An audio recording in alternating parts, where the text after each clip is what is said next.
Flex, what's gone wrong then, in your opinion? Why is it that Kobbie Mainoo's gone from this prodigious talent, starring for England at the Euros, being seen as one of Man United's most valuable assets? How's he gone from that to where he is today, in your opinion? What's happened? Well, the first part of that timeline, I'd say, Harry, is staying healthy, like being not injured. He's had quite a few injuries, and he still actually hasn't had a full season of playing football. This is his third season now.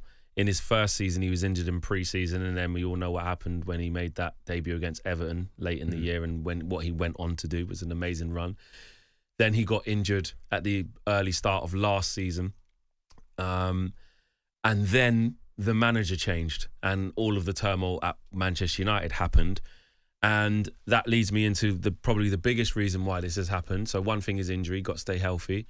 But the main thing is Ruben Amorim and his system doesn't really permit for a player like Kobbie Mainoo, or like the attributes that he has, or the implementation of this Ruben Amorim system, and the decisions that the manager has made and that he's told us in public and shown us by his team selection, tells us this. I'm not one of these Man United fans that is hell bent that Kobbie Mainoo is world class and has to play all the games, and if he's not playing 90 minutes, it's a disgrace. No, I think some people are confusing that, of overhyping the players for having concern over his pathway, over a player. For if you are looking at the short stint that he has had, he's had that amazing goal against Wolves, that amazing goal against Liverpool, the amazing goal against Lyon, the goal in the cup final. Then he finds himself in the under-21s for England, and then they go, actually, let's get him in the seniors. Then he's on the bench for the first few games while England are trying to sort out what they're doing in midfield, because it's a total mess.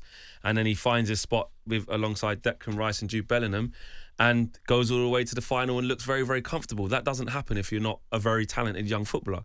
But Ruben Amorim has come in and plays two central midfielders, and has now told Man United fans that he's competing for a space with Bruno Fernandes. Bruno Fernandes is not even a central midfielder. He shouldn't even be in that position. Bruno Fernandes is the captain of the football club, never gets taken off, and starts every game. So you've just told Kobbie Mainoo essentially that there's not really anything you can do here.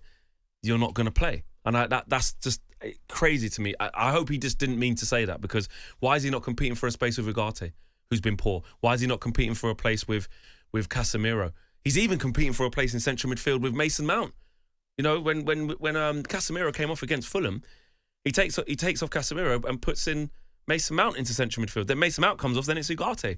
Everyone but Kobbie. Right now he's fifth choice. Yeah, I understand the concern, and I understand why, if you're a Man United fan, you might be a little bit confused with all this, because it's not like Manchester United have got an outstanding pair in those central midfield positions that they look at and they go, look, it's unfortunate for Kobbie, but actually the team's playing well, they're picking up results, and you can't really 100%. question the manager's logic and thinking here. When the team is not performing, I thought they were better against Arsenal in the opening game. We were much better. With intensity, with a speed, with a tempo. I certainly felt that. Sort of being at the game, it really kind of came across, and there was an optimism at Old Trafford. It was. The Fulham game, I thought you started it okay. Started well, yeah. But then you started to see the old Man United creep in again. And if, you're still using the same players in the same roles and doing the same thing over and over again, people are going to question whether that's the right thing. And as you mentioned, Kobbie Mainoo's come from a place of huge, excitement to this now. I can completely understand why you think his future at the club might not be a pretty one. If I was him, I would be looking at my options, because my squad role is not clear. Well, actually, it is. My squad role is very insignificant. That to me, I know there's a lot of United fans saying, just wait, he's 20, there's loads of games. But we're playing one game a week, actually. There isn't loads of games this year for Manchester United. One game a week in the Premier League. Okay, we're in the Carabao Cup earlier than usual because we were 15th last year, so we should play tonight against Grimsby. But guess what?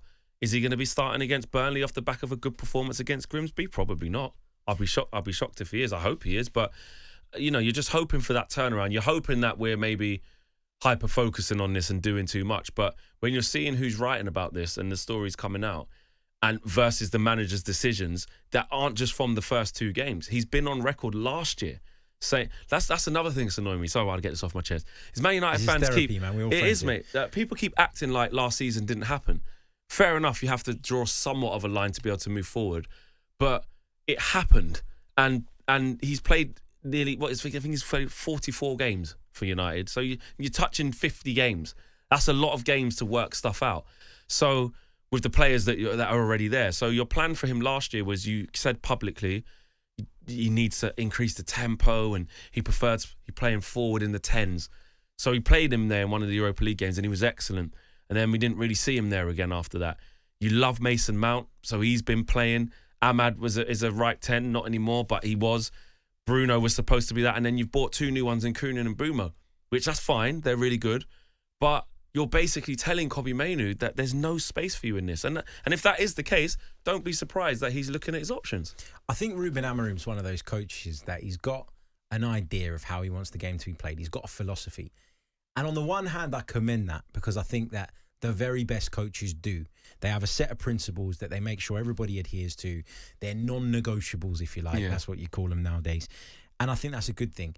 But there can come a point where if you're too principled, and as a result, there's no adaptability, you can end up basically being your own problem. But that's also what the best coaches truly do, is actually adapt. Yeah, really. Exactly that. They have their philosophy. Okay, Thomas Frank's ideal situation is he wants to play 4-3-3, 4-2-3-1.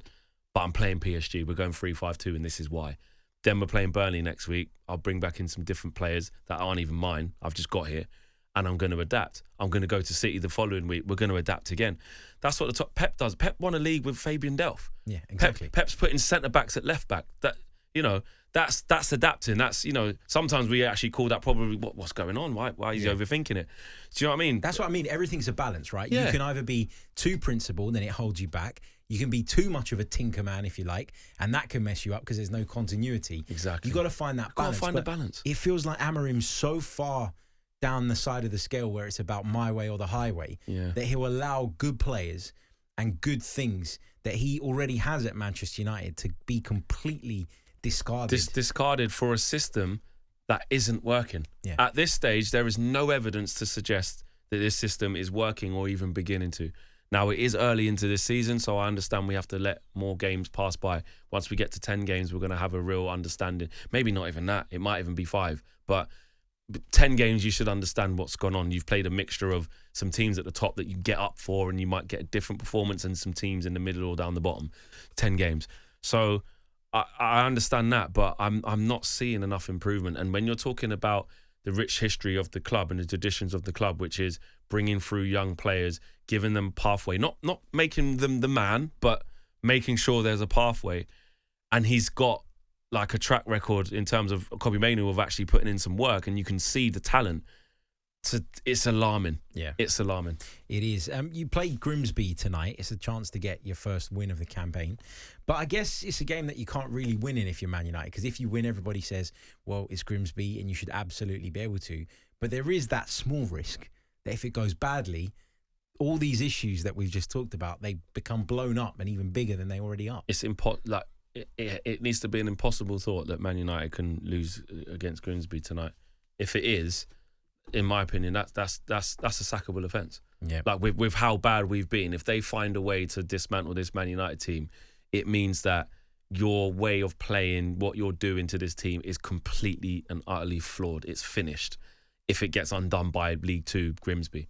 And at the same time, like you said, Harry, we're supposed to go there, dust them down, keep a clean sheet at best, and move on to Burnley. That's the game. This game shouldn't even be in the hat of Amorim better deliver that. Like it's just you go to Grimsby. The whole reason we're even playing Grimsby now in round 2 is because you were rubbish last year. We shouldn't even be in round. I can't even remember last time this happened.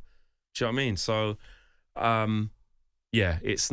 it's not good, but we've got to be winning that. Yeah, I'm sure you will. Yeah. I'm sure you will. On AM, on DAB, via the talkSPORT app, and on your smart speaker. talkSPORT.